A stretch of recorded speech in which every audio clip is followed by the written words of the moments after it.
Well, like I said, good morning. If you're a visitor with us this morning, we want to extend a special welcome your way. You'll see some men or some of our teens handing out some involvement forms. And so everyone should get one. I've instructed them, I said 6th grade and up, but really anyone can have one just to look at. And so they are handing those out. Everyone will need one. If for some reason you do not get one, raise your hand. They're making their way down. Raise your hand once they're done, and we'll get one to you. We'll also have some in the back there if we still don't get one to you. Once you get it, though, just set it off to the side. We will get to those later in the sermon, and so don't even look at it. Don't even think about filling it out. Yeah, just don't, okay? We got time for that. You eager beavers, just calm down. And so last week, Marty talked about spiritual gifts, and God has blessed all of us with different gifts and different abilities. And the beautiful thing is that they are all different. And we all come together as one body with our differences for the work of the kingdom. And so last week and this week is part of it's a 2-part series that we've been planning on doing this where we talk about gifts on one Sunday morning, and then the following week we talk about involvement in the work of the church. And so hopefully by now everyone has got one. Like I said, if you don't have one, raise your hand. All right, very good. And so the two, like I said, with gifts and involvement, they go hand in hand, because once we find out our gifts, and hopefully last week you took the gift assessment that we had out there. If you didn't get one, we've got more back there, or you've maybe taken one in the past and you kind of got an idea of what your gifts are and where you are gifted and what your abilities are. And so you take that, you figure out those gifts, and then you use that to fill out your involvement form to see where you would be most beneficial to the congregation, how you can use those gifts. And also, you get to use that form to find out just what kind of work is going on here at the Choctaw Church of Christ. Maybe you'll find a ministry that you didn't know we had that is really information or beneficial to you, or that you would really like to get involved with. But like I said last week, Marty talked about gifts, and he spent some time in 1 Corinthians chapter 12 when Paul talks about the church as one body with many parts.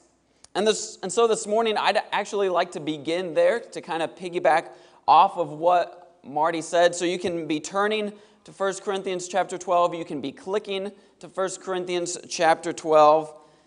But we're going to begin in 1 Corinthians chapter 12, verse 12.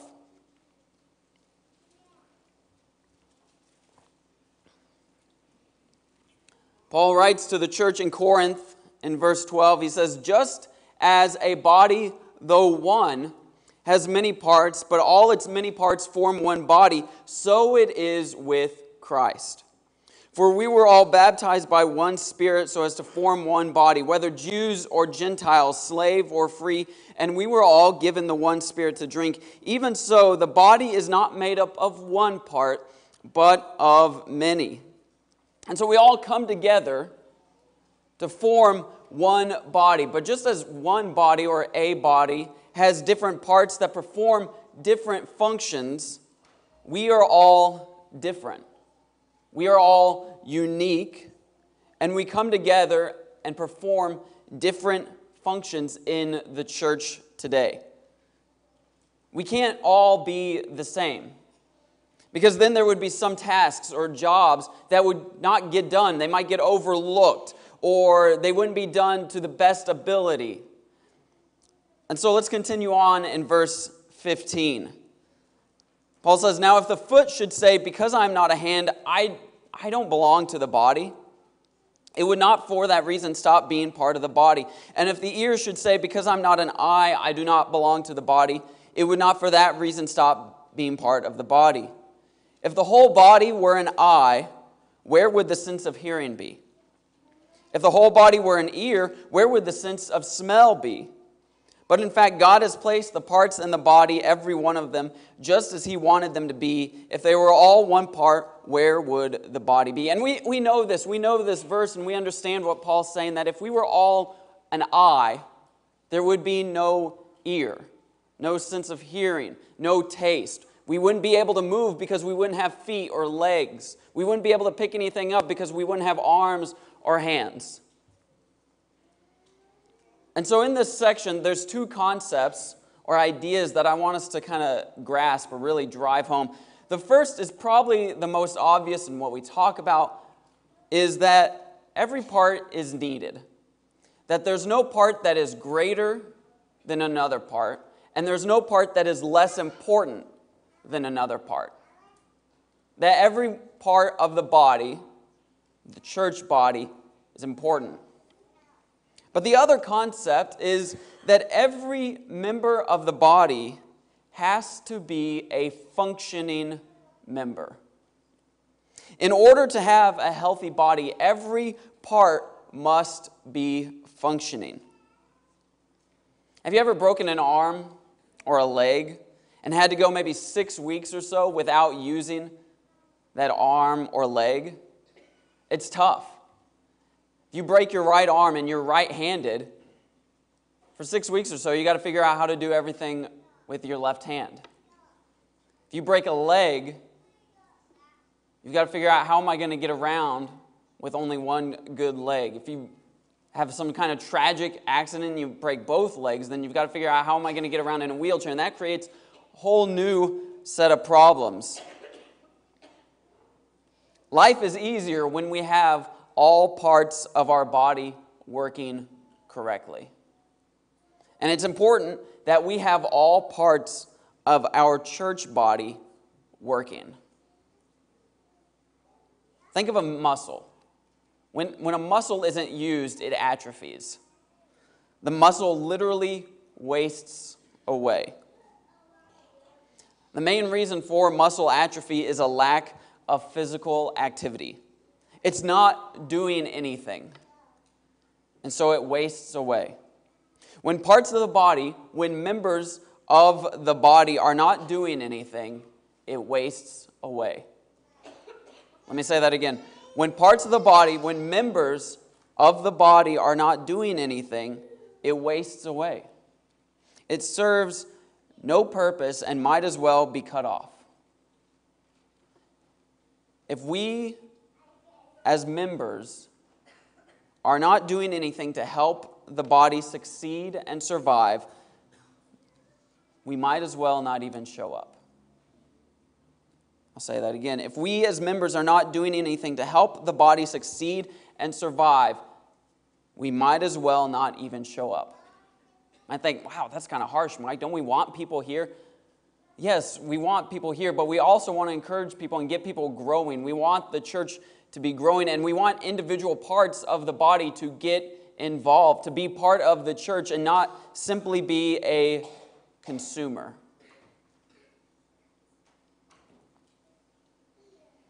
You know, I love talking about gifts. I love figuring out what my gifts are, helping other people understand their gifts, the study of gifts. And I told Marty I was going to say this, and I said, Marty, don't think that I'm bashing your sermon from the week before. But I think when we talk about gifts, there's a huge tendency and problem with gifts because we instantly say, oh, that's not my gift. When gifts became a big topic and we started talking about gifts and we figure out, okay, I'm gifted in this area but not that area. And so it almost becomes, oh, that's not my gift, so I'm just not going to do it. But the reality is, there are things that we are all expected to do.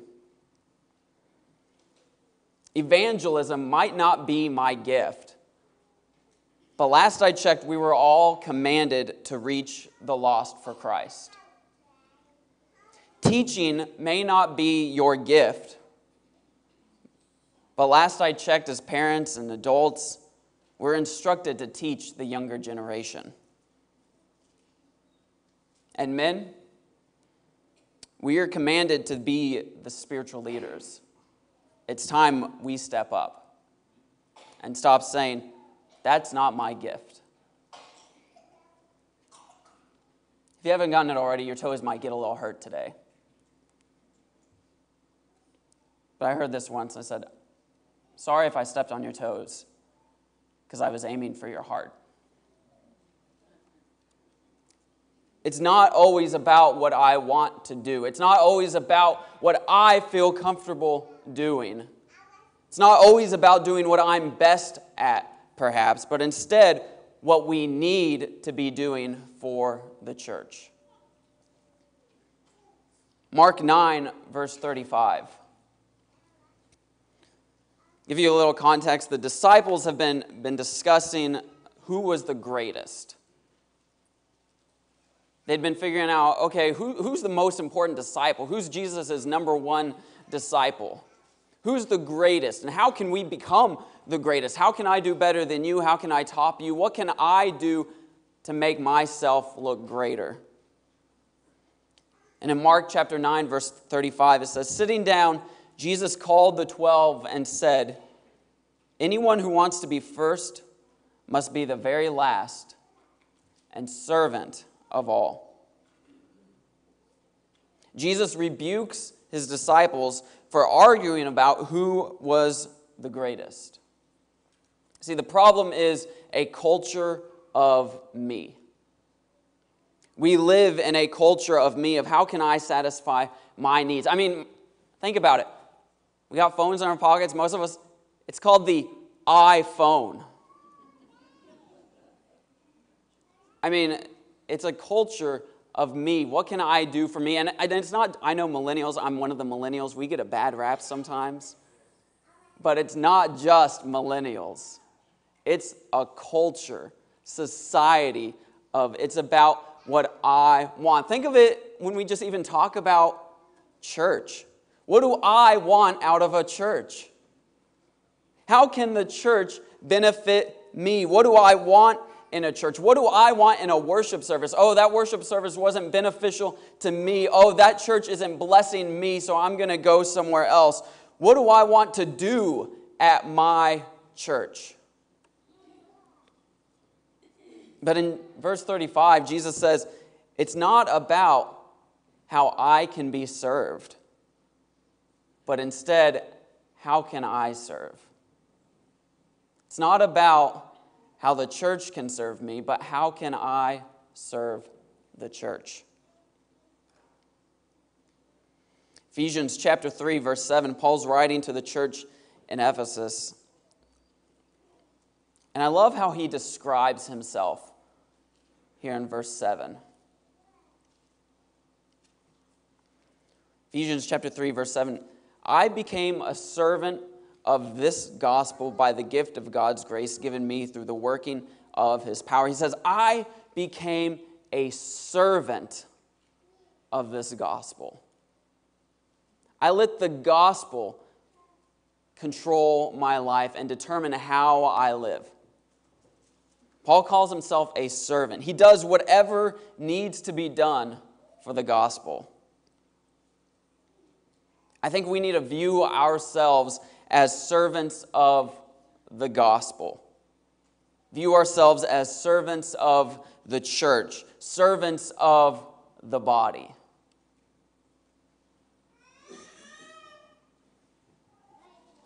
So pull out that form. We're going to start looking at it. So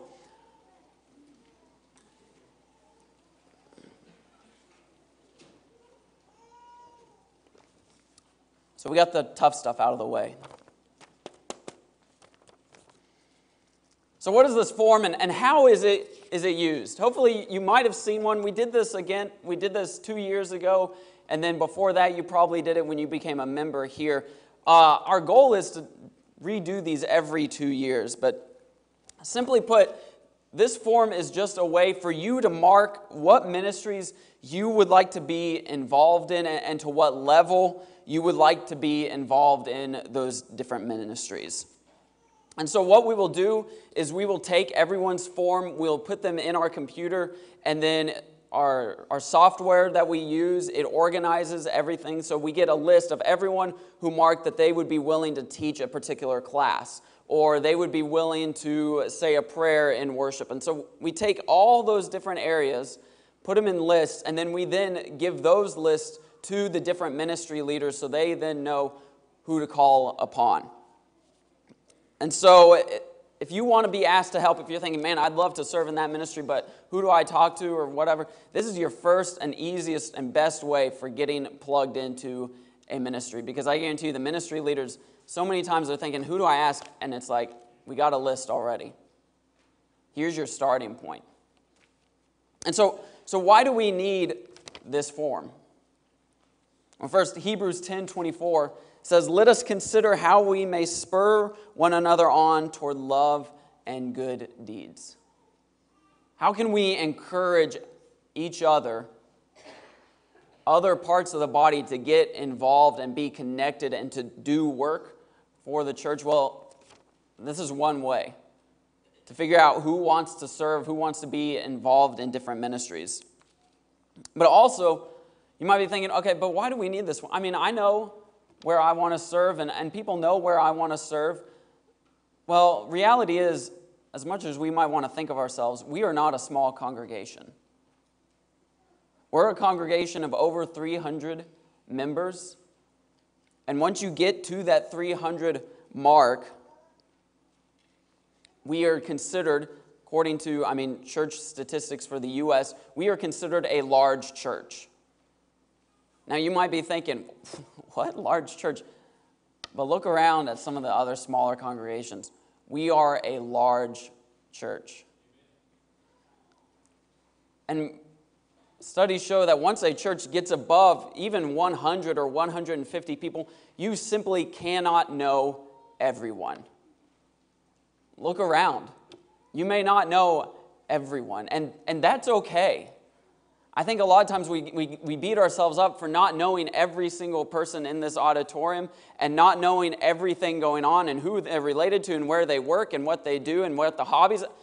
That's okay. It is okay for us not to know everyone because of our size.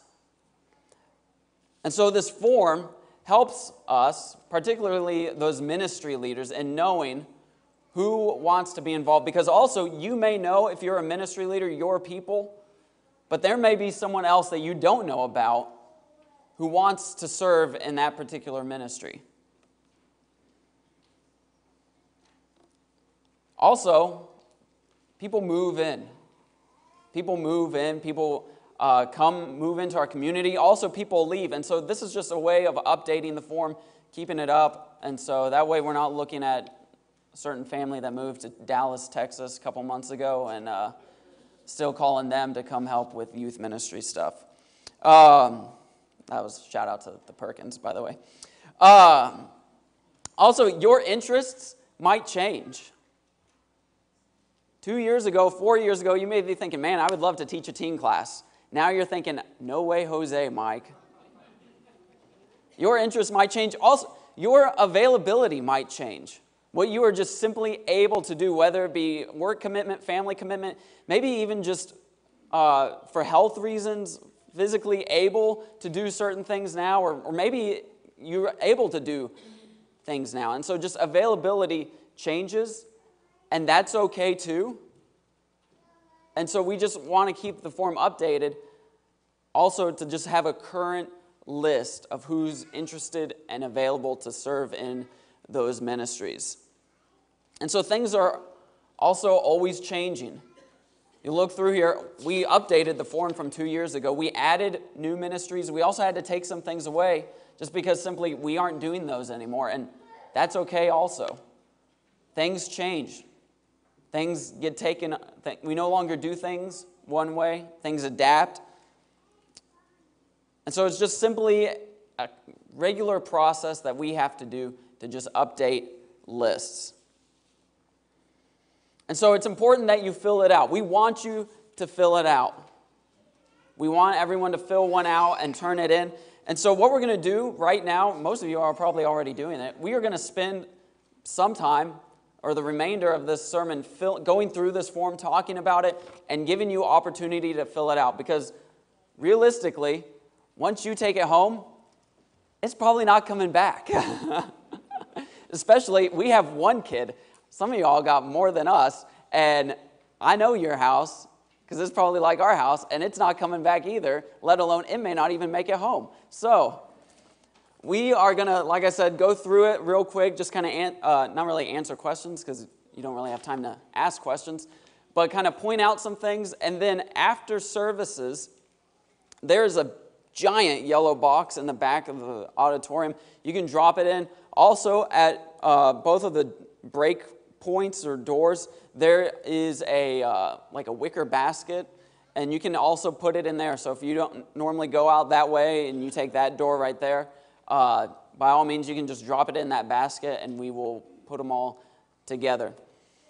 So it's a pretty basic form, pretty obvious, but just kind of go through it. First is basic contact information. That way we know how to get a hold of you for different things.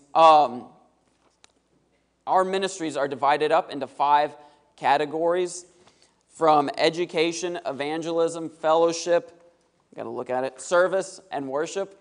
And so every ministry that we do falls into one of those categories. Anything you think of, it can be plugged into that category. And so that's just kind of how the form is broken down. We've got deacons and ministry leaders and ministers over different areas, and you can see kind of who is over that for most of those items. Some are not lacking or are missing because it was either it was assumed, or there may not be someone over that at this particular time. So education, you can mark down, are you interested in teaching a class? Are you willing to teach a class? Or are you willing to maybe assist in teaching a class, helping teaching a class, thinking, I don't know if I can really take the lead on a class, but I can definitely help someone teach a class. I could, at the very least, just sit in and be present in a class. I know in the teen class, we're always looking for just adults to sit in the class. Maybe not even say anything, but just to be present there. So you can see that. Children's Bible time, VBS, youth ministry, all of that falls into education. And so you can ask questions to Don Furch. He's our education deacon. Or there's other people leading different areas. VBS would be Anita Young, Bonnie Bella, Celestia Bennett. And so you can go through there. Evangelism ministry, telling people about the gospel, sharing the gospel with those around you. And so there's 2 different areas with evangelism. There's local outreach, and then there's also international. International mainly being the World Bible School that Steve Harrison organizes, and so you can mark for those. Fellowship ministry, we always like a good potluck, right? We like food. So some of y'all, you like prepping the food, and so this is part of it for you. Church-wide events, you can just see what all is entailed there. Women's ministry, we've got a great women's ministry that's headed up by Laura Eckert and Judy Van Kuren and a few other ladies as well. So if you are a lady interested in getting more involved with that, you can check that, and we will give that list to them. Men's ministry, kind of struggled there, always looking for more people to get involved and get something off the ground. Golden Travelers visitation, you can see those right there. Service ministry starts off with office. Tina Pinot does a great job in the office, the bulletin, keeping the Facebook page updated, doing announcements, answering phone calls. But she likes to go on vacation sometimes. And so maybe there's someone that when she goes on vacation, someone who's willing to cover the office or answer some calls. That way she's not stuck going on vacation, coming back and playing catch up for an entire week. And so looking for that area, or maybe it's helping with different projects. Like I said, we're going to have roughly 300 of these. They need to be put into a computer. If you got administration gift, this is for you right here. A little plug right there. Building maintenance. we've got a large facility here, large facility that needs upkeep, and so looking for people who are interested in or able to help with that, different areas. I know we've got some people who they've got those abilities, whether it be plumbing, electrical, whatever have you. Services for members in need. This is one that always seems to require a little bit of explanation. This is